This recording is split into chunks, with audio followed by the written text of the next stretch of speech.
Honored to be asked to introduce a great voice in poetry, a Canadian voice in poetry, particularly Western Canadian voice in poetry, described last night by none other than Alan Twigg as important. No better word to be applied to a writer, important. I was a young boy in the mid-70s, and the University of Victoria creative writing program, and we all went to classes and we did not hear the name of this poet mentioned in some context about how wonderful she was. And we all aspired to assume a place comparable to her reverence in the Canadian writing oeuvre. We all wanted to be her, if not close to her. She was once told by the late great minor British poet Robin Skelton, who spent the last 20 years of his career and his life with us here on the West Coast. Robin told her, "You're not crazy, you're just a poet." Fantastic opportunity for us all today to hear Susan Musgrave present old and new poetry to start off the 7th annual Summer Dreams Festival. Susan Musgrave. Thank you, Dennis, very much. Important, I don't know. As I said last night, if only one could think of oneself in these lofty terms as you go about your day, trying to get from point A to point B in your life. But probably just as well that I don't think of myself. I have kids, of course, that are the grand leveler because they don't. My daughter, when she got hit high school, said, "Mom, how come you never told me you were a writer?" And I said, "Well, you didn't ask, and plus all you would care about is when was the Smurfaghetti going to be ready for dinner." So, whether I spent my day writing deathless poetry or prose didn't really matter to you. Anyway, she had to find out the hard way by studying one of my poems in a textbook at grade 12, sorry, she didn't get that far, grade 10. The last time I was seriously in Stanley Park was in the summer of 1967, which was, I guess, now is referred to as the summer of love. I had run away from home, I was 14, and I didn't make a very good hippie because I liked my own bathroom and I didn't like brown rice at all, I didn't like any kind of rice, and I liked privacy, which you didn't really get in the hippie life, but people were very kind. Somebody gave me a house on English Bay and said I could stay there, and I met a priest called Crowbait who gave me some good drugs, and at least I think they were good. I saw my whole face dissolve, go through every stage until it turned into a skull. That sort of stayed with me. I try to remember that when my head gets too full of too many confusing thoughts. It's like the catacombs in Paris with 6 million skulls. I think of that every time. How many worries were in those heads, and now what? Again, you need things to keep you leveled in life. However, I do have a poem that references the 60s and the summer of 67 when I was in Stanley Park.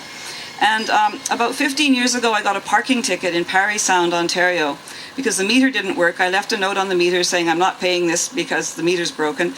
And I still have a collection agency that phones me nearly every other day. It's a what do you call those, taped message. I don't know how they expect anyone to seriously return their call. "This is Miss Roy, please call," and then this long, number and a reference number, and I always know who it is, so I don't return Miss Roy's call. And so I wrote a poem. If I ever sell the poem, I thought I would send the collection agency the money. I apologize for reading off my computer, but I rushed out the door on Vancouver Island without having time to print the 1 or 2 poems. They're from my new book that'll be out next year called Origami Dove. This one is called "Meter Indicates There Is No Time Left," which is what it says on the ticket, which is also fairly ominous. "And Robbins Parking has assigned your unpaid provincial offences fines to our company for immediate collection." And this is a poem where, like the world these days, everything is coming at me from all sorts of angles, and I think that happens to many of us in our lives, and it's a bit overwhelming. And so this is the poem. "Inside the house, this enforcer from the collection agency informs me he's not here to waste any more of his life. Picks his teeth with the bamboo splinter he threatens to stick through my liver to avoid further collection activity if I don't fork over. I tell him I have nothing unless a beer can collection is considered worldly goods. I've been through this before. The door kicked in, the dog left for dead in the driveway, the stereo playing This Is the End, stuck in the same spot where I dropped acid on it in the summer of '67. My daughter, who was named after a hurricane in the Minor Antilles, where I believe she was conceived, says Buddy better leave before she gets her wind up and does some major damage. She eats these all-dressed chips and goes through a major personality change. These days I'm running around with a chicken like my head cut off, trying to get on with my childhood, or at least over it.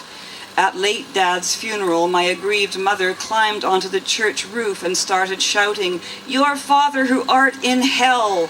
And though I thought she was asserting herself finally, it wasn't the right moment. Later, stuck in a ditch, crying for my loss, a van pulled over, and a woman with 2 black eyes and a few teeth too many missing asked, was she on the right road to Stormin' Norman's paintball adventures?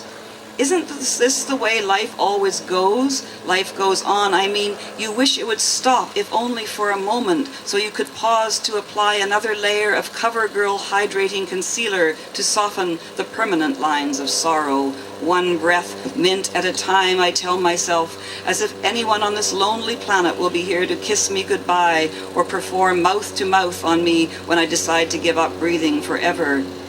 Every blade of grass has its angel that bends over and whispers, "Grow, grow," I say to this bad attitude who has come all the way from Ontario to collect for a parking ticket I couldn't take seriously enough to pay. "What do you do on your days off?" I say. "Lure families into bushes on ski slopes and kill them?" How does he expect me to behave when some hired power sticks a warning under my broken windshield wiper meter indicates there is no time left? I seriously stopped buying green bananas for the rest of that week.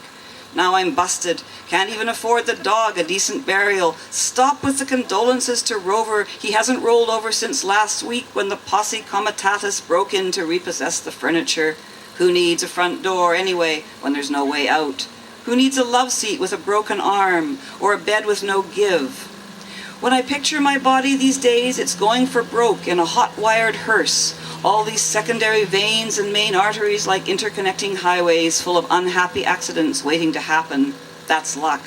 I'm at this mall watching the life-size clock go tick-tock, tick, waiting for Hurricane Virginie to blow a hole in my GST rebate, sacrificing my enjoyment for her enjoyment, casing the joint, wondering how desperate a person would have to be to steal a faux crystal lighted pineapple table centerpiece from the display window of the Light Up Your Life interior design store, when this masked gunman, waving a to-do list in my face, says to me, "Dude, look at the faux pineapple, dude. Look, it's expensive, dude. It's very fucking very, very expensive." What's the underworld coming to when fake isn't fake anymore? It's faux. If you plan on taking down the Light Up Your Life store, I tell them they don't take hold-up notes anymore unless they've been notarized. The dog, the one you drove over, his name's not Rover. We call him Zero, because as my daughter goes, what's in a name? Assets? Dude. Usual occupation? Put down hair magnet inventor, patent pending. Put down Girdle's toilet seats with sanitary strips on a volunteer basis. Don't write self-employed grave digger or how long it took me to dig self's grave with used toothpick. Don't put snow underfoot goes crunch, crunch, crunch when I run around outside with a chicken like my head cut off. You heard right the first time. Just do what they pay you to do and the slate's wiped clean. Right now my blood tastes sweeter than it's ever been. And there's lots of it, like money you've never seen.